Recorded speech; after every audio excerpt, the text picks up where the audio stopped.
Here we go. So welcome to another episode of the weekly Speedway podcast, Talking Wheels podcast, out with you every Saturday. And for a difference, I'm your host, Michael Wright, but for a difference, a bit of an outside broadcast. So I'm just walking around the football pitch now, but hopefully the sound isn't too bad. So welcome, and welcome to my co-host, Lynn. Hello, I'm still here. Lynn's still here. She hasn't gone anywhere since last time, so Lynn's always there. So, but introducing our special guest, somebody who, well, certainly fans all over the world of Speedway will know, and it's a British-based podcast. We're all very familiar with Nicolai, with the clubs that he's raced for, and it's a big hello to Nicolai Klindt. So, hi, Nicolai. Yeah. So, how are you doing? We find you today in Poland, and looking at the kind of your Twitter feed, you're a very busy man at the moment with the clubs that you're racing for. Yeah, over the last couple of years, I've been a little bit more quiet on Twitter, but I thought for this year I'm going to give it a go. Just trying to keep everyone updated to my racing, as I do on my Facebook page as well. So I've just done a deal with Sweden, starting from next week, and yeah, it's going to be good. It's around 9 meetings plus playoffs, so it's not too much. Is that Dackarna? Yes, that's the Dackarna Molilla. That was your first team in Sweden, wasn't it? Yeah, well, no, it was my second team in Sweden actually, but it was my first team in the Elite Series. Okay, yeah. 2 years before I joined them, I was racing for Eskilstuna's second team back then, called Team B Cup. Right. So yeah, I did 2008, 2009 for Molilla. Yeah, so it's kind of the top level in Sweden then. So, and I mentioned this to you kind of away from the podcast, but I first knew about you probably back in, I don't know, maybe 2006, 7. And I'd spent some time with Kenneth Hansen out in near Copenhagen, and he was talking about the Danish guys coming through, and he said a lot about you. He said you were the kind of almost one of the most talented guys, and I think you came up with the likes of maybe Patrick Hugard, Leon Madsen, and guys like that. And I actually emailed Berwick Speedway to say, look, you know, you need to look at this guy. I don't know what really happened, but in those early days, kind of your late teens, you obviously came over to race for Wolves eventually, but did you have an ambition to come over to Britain in the early days? Yeah, for sure I did. Back then it was a lot different to what it is now. It was sort of a must to race in England if you wanted to do anything with your sport. And obviously I still am, but I was a big Speedway fan back then as well, and all the top guys was riding in England, so that was my ambition to do so as well. And I actually did a meeting in 2005 in Edinburgh. I did the Scottish Open. It was Freddie Schott that sorted that out, and I also did a Young Guns meeting in Poole in the same week. And yeah, in 2006, I started riding professionally in Sweden and in Poland, and obviously got my name about and had different offers from various clubs in England. And yeah, the reason why I didn't come over earlier was because my dad thought it was too soon. I was only 17 back then, and he wanted me to wait, and I ended up at Wolverhampton in 2008. Yeah, and as you say, really, the British League has maybe changed a bit, because at that time, as you say, it was the place to be. And I know you found it hard with COVID and the travel, and things kind of fell through at Ipswich the other year. So it sounds like the way British Speedway for an overseas rider has changed over time. Yeah, it has certainly.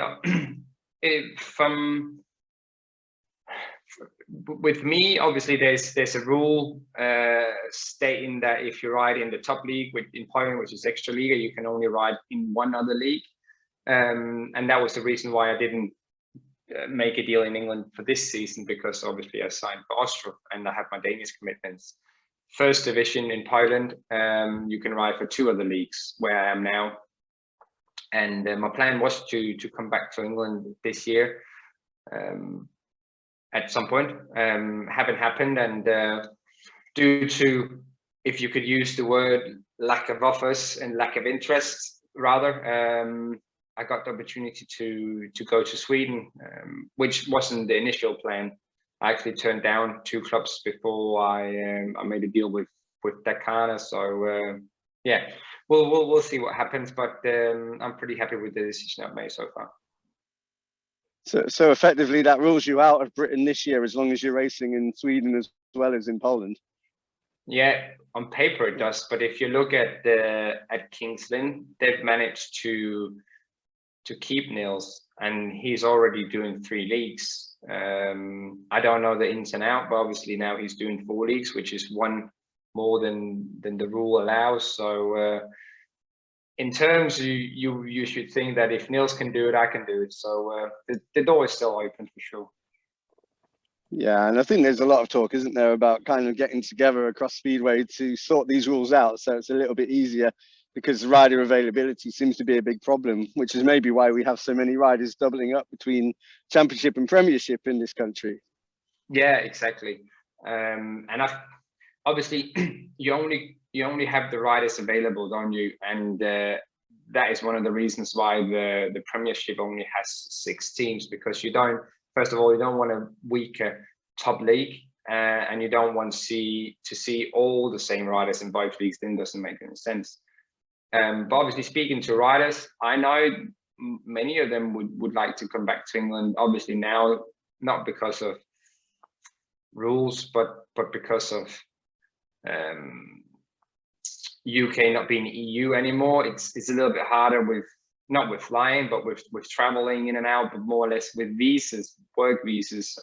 I know some clubs, they can wait up to 8 weeks to get a work visa for a person that's already in the EU, which sounds crazy, doesn't it?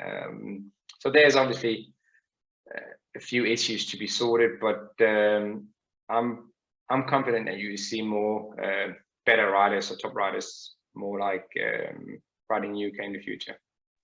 Yeah, one of those consequences of Brexit that maybe people weren't aware of when they were voting, but yeah, it's sad, really. Yeah. I'm well aware of it. I was screaming, no! Yeah, I know, exactly. Yeah. Yeah, I got my own opinion on all that, and Go on, Nicolai, tell us your opinion. Can I swear? No. Yeah. Not in front of me. No. No, sorry, no, I didn't realise that was a rule, but no, not in front of Lynn. No, obviously, on that behalf, I think it's stupid. It's stupid that people was voting to get out of EU. Obviously, the reasons to leave EU, just the 2 main ones, was that we wouldn't have as many immigrants, and also all the money that we were giving to EU we could spend on the NHS, which is a total pile of BS, isn't it? Because you still have loads of immigrants, you still have people coming over on boats, you still have people coming over getting benefits, getting house, getting this, that, and the other. So nothing have changed. And with me having a business in England, I had to set up a business in Denmark when they went out of EU, because it was so difficult for me to manage buying parts or things like that. As an example, I buy my Kevlars and bike covers and stuff from Maliniak, which is a Polish-based company, and they wouldn't give me an invoice without the VAT unless they send it to England, because obviously then they have a document of postage. I've always just been picking it up, and then that's been fine. And all the other dealers I'm working with, they said the same. So I had to get a Danish company, which is in the EU, to be able to get an invoice without VAT. And then the other thing, obviously, is driving in and out of England. You need a car net, and I tried to sort it out for the 2 meetings I did earlier in the year, and it would cost me around 400 or 500 quid just to sort a car net out. And for those who don't know what a car net is, it's a piece of document that states the exact items you have in your van when you're traveling from an EU country into the UK. And those exact items, the amount of items that you have on the list have to be exactly the same when you're traveling out again. even if the tires you're using are used, you have to have them in the van to then bring them out again, which is nonsense. And you can just see with Honda, which used to be in Swindon, they've moved into Europe and loads of other companies. So it's, yeah, it's not very, very well thought out. But again, it's politics, isn't it? Yeah, I mean, I work outside of the podcast. I work around the NHS, and that was obviously sold as a big vote winner, but it hasn't happened. And to be fair, the NHS wouldn't survive without immigrants. You know, the amount of staff who work in the NHS who have come from other countries, we wouldn't be able to have an NHS without people coming. So it's very short-sighted. I'm going to try and stay away from it. But Lynn, is that okay, Lynn? The list of words that are okay, is BS okay? Yes, I just don't like the full F and B and C words. I never No, have. it's okay. I never have, and I'm forever telling Ty off for all his language. I think the C word is difficult. I have to say the C word is the one that I cringe a little bit with. Yeah, no, and Nicolai, you're 11 months younger than my son, so you know I'm a bit like mommy here. You know, it's okay. No, but it was interesting to you say that about the EU. Has your website gone down for your merchandising? I've never had to find it.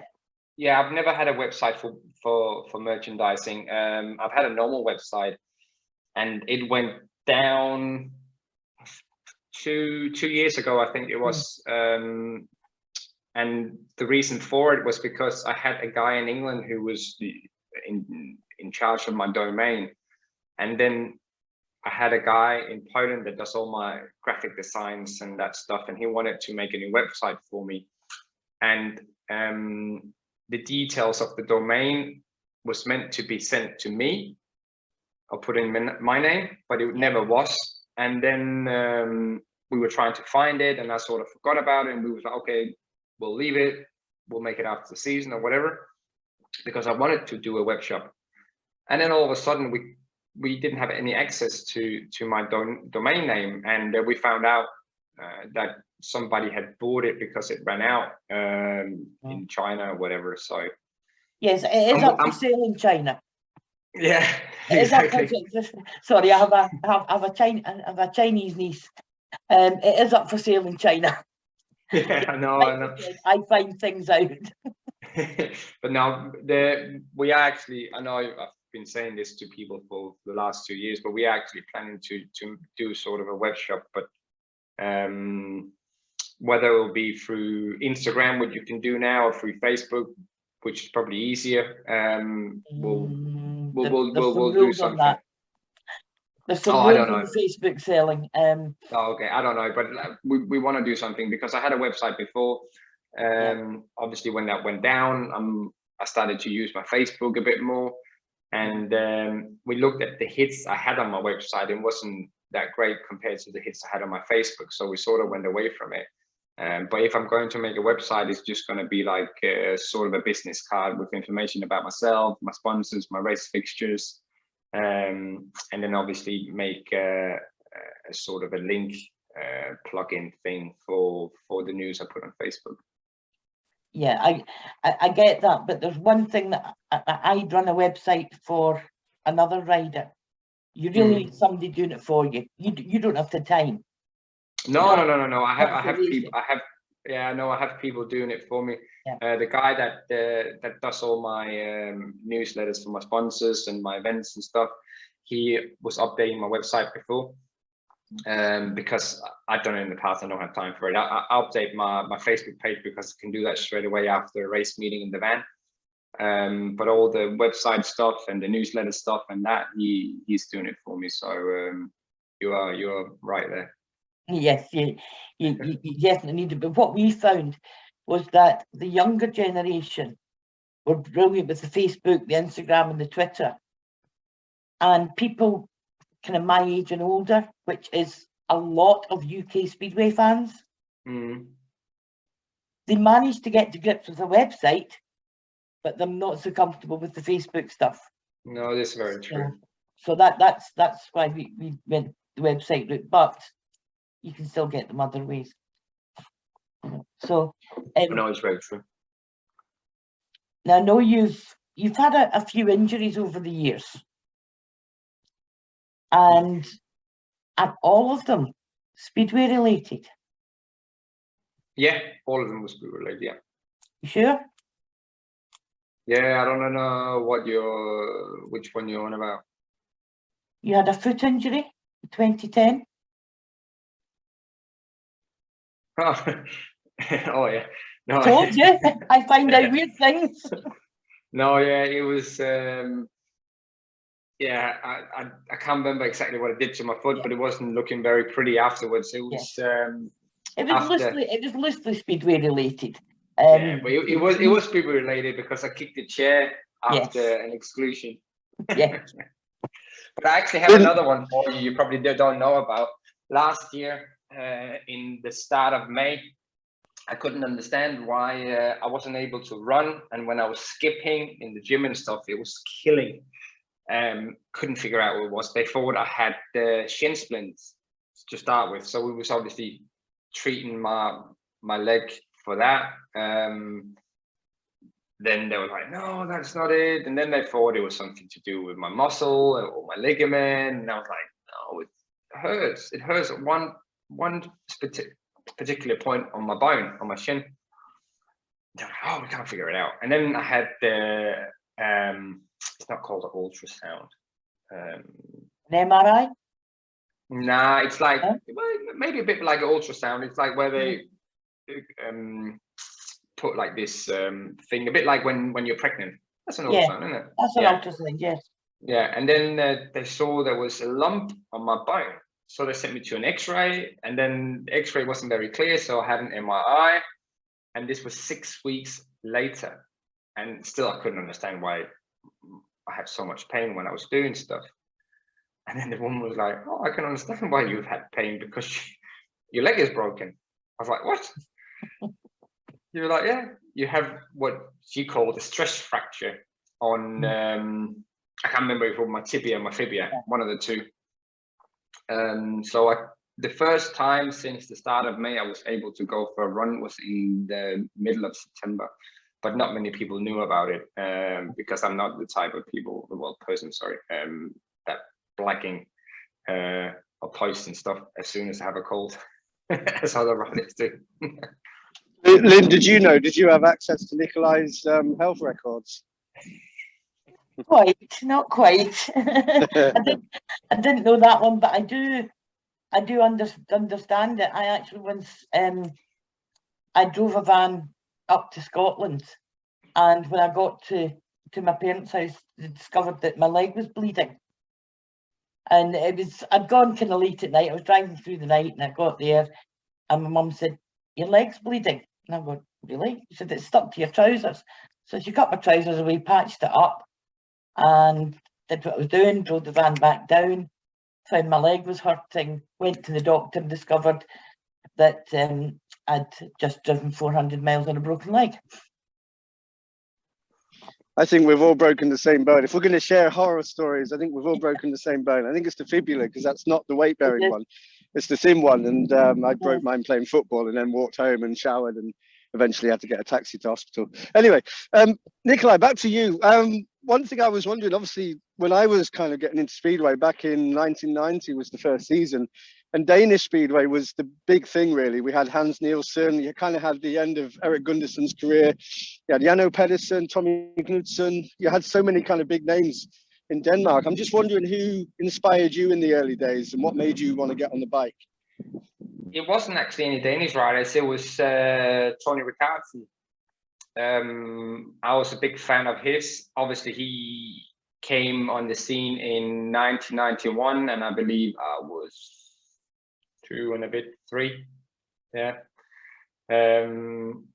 But I started following Speedway because of my dad.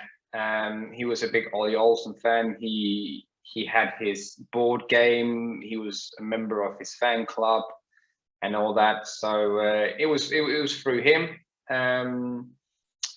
And obviously he knew I had an interest. So yeah, good old story. His son started racing motocross, and then I had a go on it. on a horse track, and I crashed again, and my dad was like, "Oh, that's it."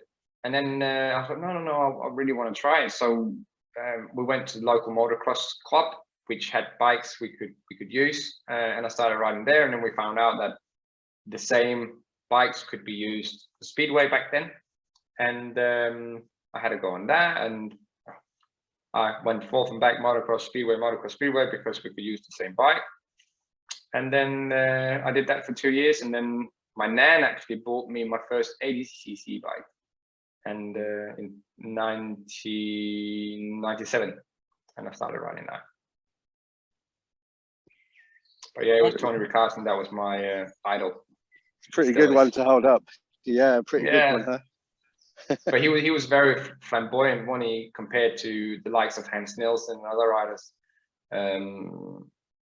Obviously, Sam Ermolenko was riding for my local club back in the mid-90s, and I actually have a picture of him and Jan Stegman in a local shoe shop when I was, I can't remember, I think I was around 5 or something, and I was super shy standing there with my autograph book in the middle.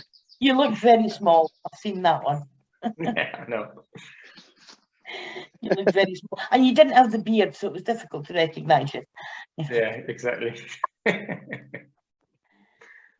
Yeah, I'm struggling to think of another well-known speedway rider that's got the full beard that you have. And as nice as a beard as mine. Yeah. I've actually just had it trimmed. I've just come from the barbers just because I knew I had to look good for you. It doesn't interfere with the fitting of the helmet then. You can have quite a big beard. Yeah, no, it's funny you're saying that. I was looking at the older photos from when I rode at Workington, and my beard was like this long and like this big because I didn't have time to get it trimmed as often as I do now.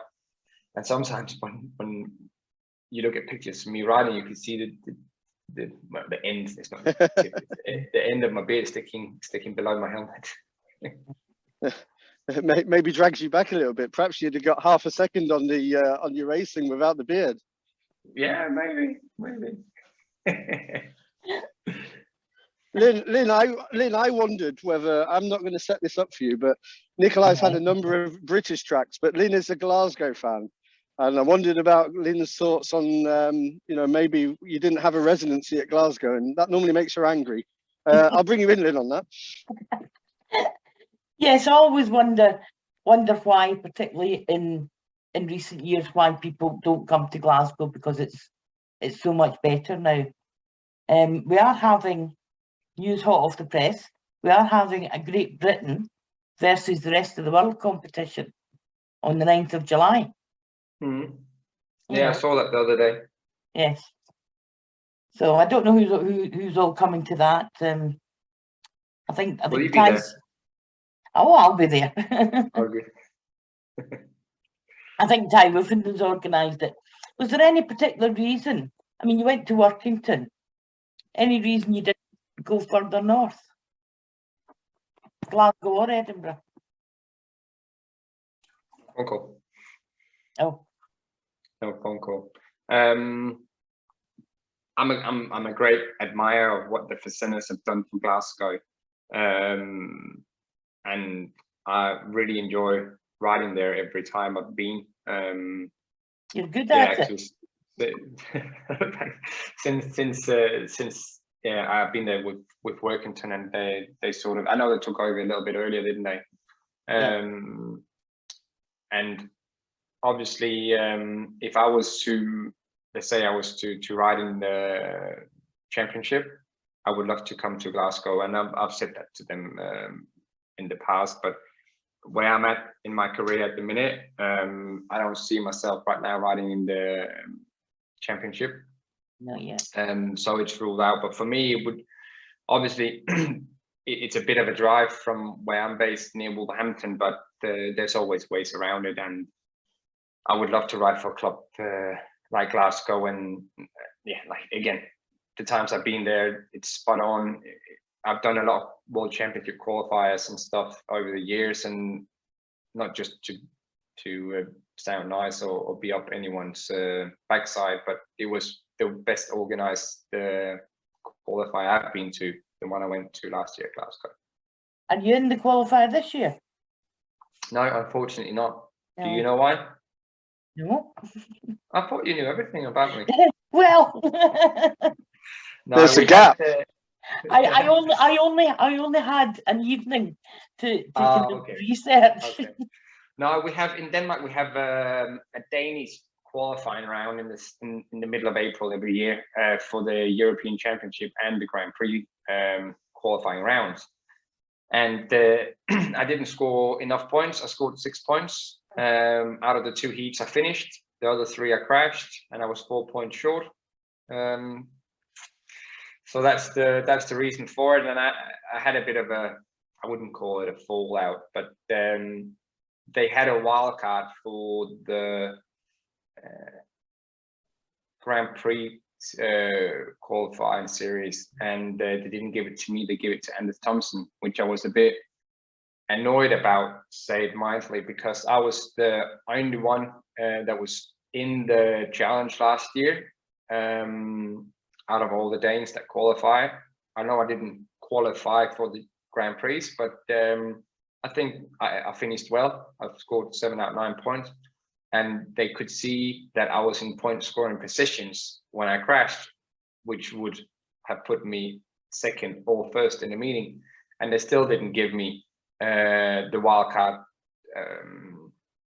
which I was very annoyed about. But it's what it is. I had to move on, and that's the reason why. Well, that's interesting, because I've obviously I do this podcast. I'm heavily involved with stuff with Glasgow Tigers, and I speak to a lot of riders. Do you think that people that are organising these events these days are working more on favourites and popularity rather than the skills of the riders? I think when it comes to wildcards and stuff, obviously it's the wildcards, the wildcard that was chosen for the rounds. It was chosen by the team managers of Denmark. So whether they have a better eye for Anders Thomsen than me, I don't know. But I think it was unfair, because I beat Anders in our first ride. He already ride in the Grand Prix and can qualify through the series. Mm-hmm. And last year he didn't even qualify for the challenge. So yeah, I can't really give you an answer on why I didn't get the wild card, but yeah, I'm not really a fan of wildcards. I think you should just have it from the result, because it's always going to be riders who's never going to agree on the riders chosen for those. But yeah, it is very much who's in with who nowadays, isn't it? Yes, it certainly seems to be. I've heard that from a few riders, and a few very, very senior riders that you'd think, surely to goodness, they definitely picked. No, if you have a falling out with the people making the decision, you can definitely be stuffed. And years ago, and kind of before you got into it, most speedway riders had an advocate on manager, and they were the ones that organised what teams they rode for and things. Now, obviously, travel wasn't as easy, so people really settled with a team. Do you think it's maybe time to go back to that? Because youngsters coming in, particularly if they're not from a speedway background, might not have the contacts to know, oh, talk to so-and-so, they'll get you to talk to so-and-so, particularly when it comes to invitational races. Do you think that might be a thing to get back to try and make it a bit more even spread? Yeah, obviously. It's always easier to have a person to get in contact with various clubs for individual races as in open meetings. And I'm the same. I have a German contact that organized or sent me messages about German meetings that I can participate in. in Poland, there's loads of agents, as they like to be called, that trying to help out riders, obviously for a fee. But like you just said, back in the day, you had a sort of manager kind of person in your team, and he would get the calendar, fixture list, and then he would ring every club to try and get you a ride, which is not so much the same nowadays. But I think each rider should each young rider coming up, they would only benefit from having someone helping organize individual races, but also contracts and terms within those, for sure. That's right, because I understand that a few of the youngsters have been caught out, particularly they've got a contract in Poland, and they're going, "Yay, I've got a contract in Poland," and they don't read it. Like I said, Max Frick being a case in point. It's interesting, isn't it? Because in a sense, I mean, I think Nicolai is well aware of this, and but you're your own business, you know, you're an entrepreneur, it's your own business, and a young, you know, maybe a 16, 17, 18-year-old, unless it's the family guiding them or somebody who just takes them under their wing, you know, how do you know how to negotiate for yourself, and how do you know how to think of yourself as a business, really, rather than just the thrill of racing, because it needs to pay for itself at some point, doesn't it? Yeah, it does. And also with on the financial side of things, I wish I had someone who was aware of what people was actually getting paid back when I was younger, because I found out over the last, I don't know, 5, 6, 7 years that I've actually rode way cheaper than riders that was not as good as me did when I was younger. Because I remember my first contract in Poland was like 5,000 euros, and I was like, whoa, this is a lot of money. And I've never ever had money or been paid to race or anything, so it was a massive amount of money that I had into my account. But looking back, knowing there's nothing, but I just got a piece of paper with some numbers on. I was like, yeah, that's cool, and I signed it. Whereas it would have been nice to have had someone with a bit of knowledge within, if I could have had, because you never know, maybe I could have had 10,000 euros to sign a contract, and maybe 50 euros or 100 euros more point or whatever, but it still adds up in the end, doesn't it? And I know the same goes for when I first signed for Wolverhampton. Later on, I found out that the riders that was actually not as good as me was having better contracts. But then again, like I say to people, you only have to look out for yourself, and it maybe £100 a point in England is not a lot of money for me, but maybe it's a lot of money to you. So it's always difficult to sort of how do you say, help people with what type of level you should go for when it comes to payment. Yeah, I think it's come in recent years, kind of since the 70s. Prior to that, what Speedway riders get paid was well known. It was published in the Speedway press. You know, if you're a number 6 rider for this team, you will get paid this much. It was the same right across the UK. Everyone knew what was happening. And then people started getting secretive. It was around about the same time that football started getting serious money, and there were secret deals and agents. And it's a very American thing. Don't talk about the wages. I've been a civil service my entire life, and when I joined the civil service, we all got a diary that said, if you are at such and such a job, you get this amount of money for your first year, the second year you'll get this, the third year you get this, and everyone was on the same. Now, no, it's don't talk about it, because people get unhappy because the wages are uneven. I'll give you another example. I've heard a lot.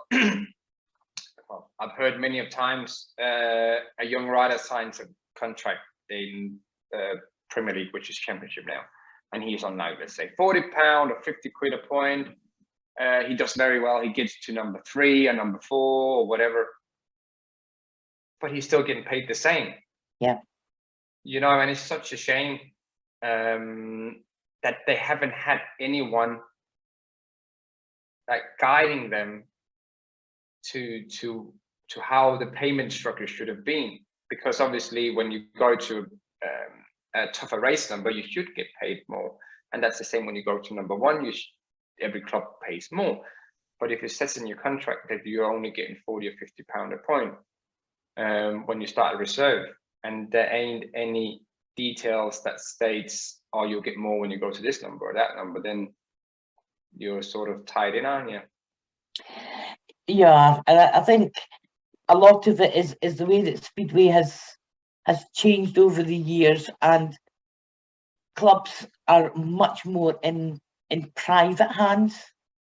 You'll have owners that know nothing about Speedway and are trying to make some money, or they're maybe interested in Speedway, and you've got promoters trying to promote it, and they don't always get along. They don't always have the same vision.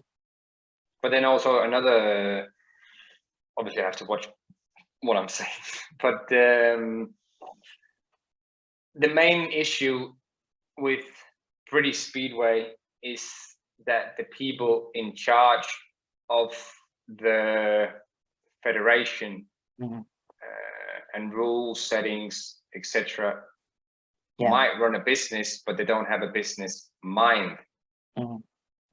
And then things doesn't really go to plan. What they need to do is have a board of people that has very high business skills, have a great interest in Speedway, but nothing to do with any clubs as such, because then they won't think of their own interest only, and that's been the problem for the last 20 years in Britain.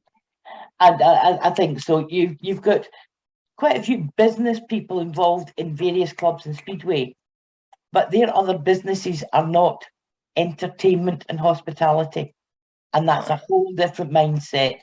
And I think you're right. If you had those kind of business people within the BSPL and stuff like that, that would make a difference as to how Speedway as an entity was marketed. And I think it's all down to marketing. Yeah, 100%. 100%. Like people think it's enough just putting a sign outside the stadium saying, "Oh, we race on Thursday." Well, I mean, when I first went to Speedway in the 1960s, so there you go. When I first went, 1960s. I'm old. You don't look old though, then. Hey, very good. Nice comeback. It was in all the local papers. It was in the national papers. There was a national Sunday newspaper sponsored the Speedway World Cup, you know, and the World Finals, and it was on the TV. It was everywhere. And as years have gone on and that's kind of dropped off, I've come to discover, because I do investigating because I like it, but it turns out that there were key people within the broadcasting and the print industry that were interested in Speedway. And when they retired, their successor on the sports desk, for example, they weren't interested in Speedway, so it quietly got dropped. Yeah, and I think it's a shame that it was down to these few people to keep the interest going. Yeah, so, but you often see that, don't you, with who has an interest in certain things. It's the same when, I know it's different street this, but when you're out asking for sponsorship or new partners and stuff, you might have a sponsor that sponsored you for years, and then they have a new owner, whatever, doesn't have any interest in Speedway. He has an interest in football, so he put all his money there. I've been in there before, and that's the same with news, isn't it? It is very much from where the interest comes from. But I think you've probably seen my tweet I did over a month ago. I was in Wroclaw. Yes. And the side streets leading up to the main center square of the town had posters, like these flags kind of thing hanging from light posts of Speedway meeting, picture of a Speedway rider, 10th of April, Sunday time, blah, blah, blah. And they were everywhere. I was like, whoa. And people wonder why, like that goes for Denmark as well and other countries, why Poland have so many people going to their meetings, but because it's everywhere. And Wrocław is a very, very big city. And I saw some replies like, yeah, but the council, the town is backing the sport and blah, blah, blah, blah. But it doesn't matter, because I know obviously it's money. It costs money to advertise. But the money comes back tenfold if people know about an event. That's only my point of view. No, I get it. The only places I know that do similar is Berwick and Poole. Yeah. Because I mean, Poole, you can walk down the main street in Poole and talk to every second resident, knows what the speedway is and where it is and when it's on. And Berwick, as long as you don't find a tourist, then yes, but some of the tourists know, because every shop window is plastered with the latest meeting and stuff like that. And as I say, obviously my interest is Glasgow, and they had leaflets advertising it, but they kept putting it in speedway places. So I just took a wee punt. I like driving as a thing to do, and I went to every service station between Gretna and Glasgow, and there's now leaflets there. I went to lots of family entertainment venues round about the central belt of Scotland, and I know for a fact that we've got more people through the door through that. Now that's one little old lady in a car, and it didn't cost the club a penny, apart from they already had the leaflets. They just handed it to me, and off you go.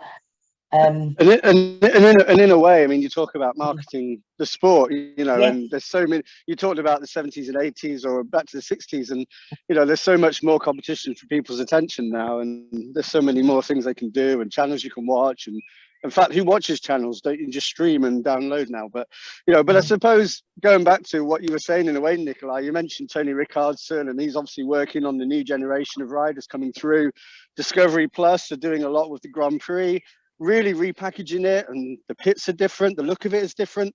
World Under 21s going into SGP2. I just wonder what you make of it so far, if you've had a chance to watch any of the Grand Prix and see how it's all changed. I've only watched one Grand Prix, and that was from Warsaw, and I was very impressed by it. And then yesterday I watched the SGP2, and I thought that was mega cool, like really, really cool. They are obviously same pits, same TV channels, same everything the day before, and also it was. I could just put myself in the young guys' position, that all the big riders was there to watch them. That probably created a bit more pressure than just riding in the event itself. But I think that's a massive step forward, and I wish something like that would have happened when I was younger. We can always talk about the track, but it would have been the same track if it was a Grand Prix that would have been riding yesterday. The Grand Prix is going to be on today. Yeah, exactly.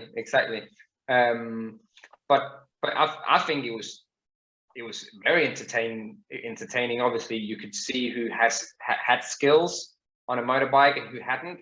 But I think it was a great event, and I think it will in the future should have more under 21 rounds before the main event on a Saturday.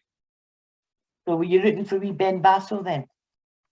Yeah, I was rooting for him, and I was rooting for Jonas. That was a terrific race when he had. Yeah, it was very, very good. It was a shame. I was watching it with my friend Rasmus Jensen, and I was just in the shower in the break. And he was like, "Oh, the semi-final one is about to start," and I rushed out, and I just saw that they both crashed, and it was so unfortunate that Benjamin didn't get his bike started again and got going, because he would have been in the rerun. But both of them did really, really well. It's a strong field when you look at especially the top 8. So I think they can be proud of the performance. I'll be talking to him tonight, so I've already messaged him. But are you talking to Benjamin tonight? I will be, yes. Can you ask him from me if he's if Dickie have put a footrest onto the top of his engine. Okay. And then he'll know what I'm on about. No problem. I shall tell him.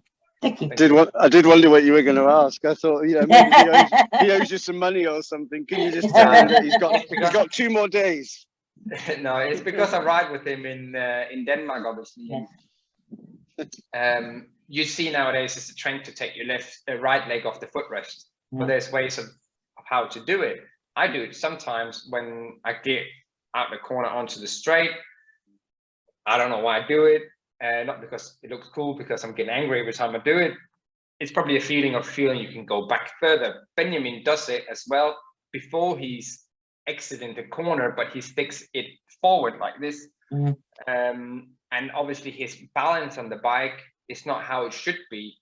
There's a footrest for a reason, and he knows what he's doing. And I've told him several times, keep it in. He nearly put me in the fence the other week because he was coming out the corner, sat back, put his leg up, and then he lifted. And obviously when you don't have your foot in the footrest and it lifting, you have less control. So I messaged him after the event yesterday saying, do we need another footrest at the top of the engine so you can put your foot there? That was fine. We've got about 5 minutes. So what we normally do to round off, Nicolai, is we like to do a quick fire round, and we can ask you anything really, but you can answer how you want. But it's a quick fire round. We do 5 questions and you get 3 points for each. So you got a 15-point maximum if you do it. Okay. So it's an easy one. The first one's an easy one to soften you up. So for the 3 points, your first race, just your favorite track, and that could be your favorite track or your stadium. You put me on the spot now. I would say Bydgoszcz. Good one. Is that because of the track itself or the whole thing?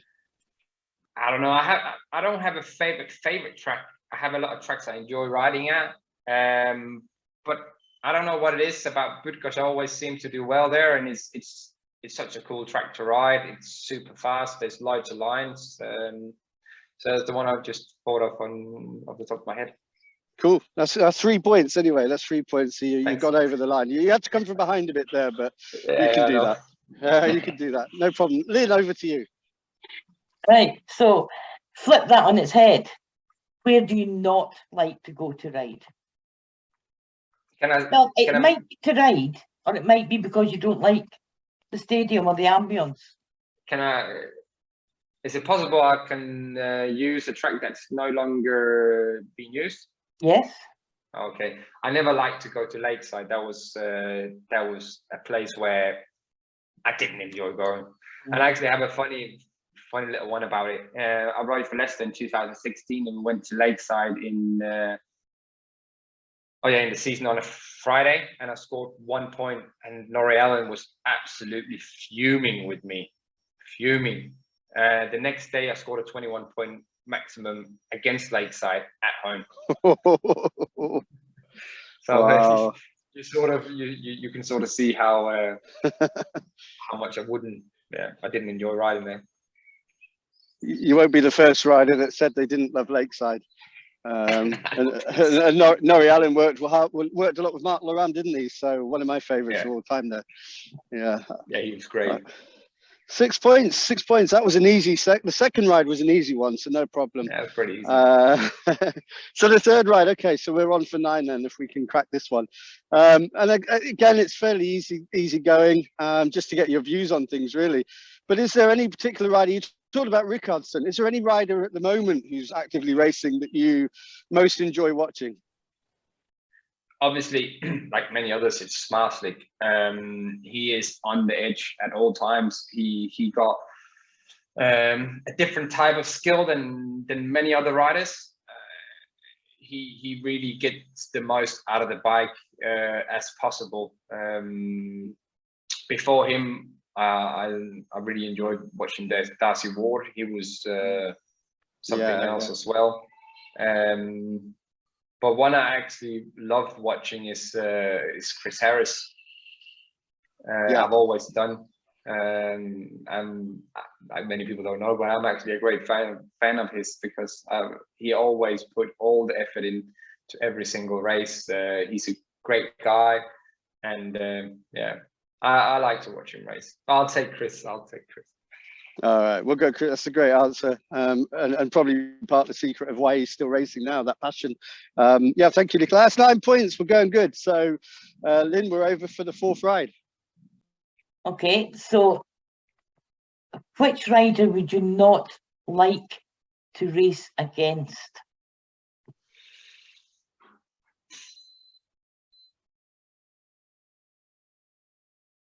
He doesn't want to tell anybody. It'll have to be somebody who doesn't ride now. Yeah. Yeah, many people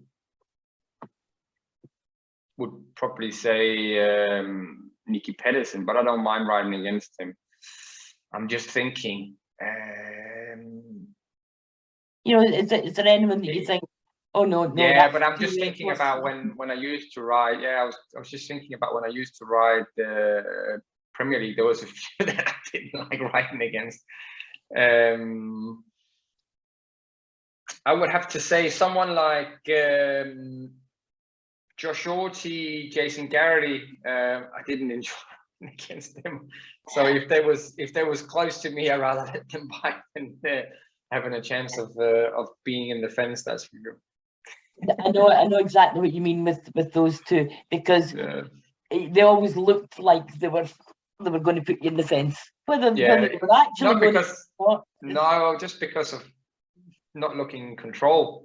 I don't think they would ever do anything on purpose, but just because of not really having any control. Yeah. That's great. That's 4 rides. That's 12 points.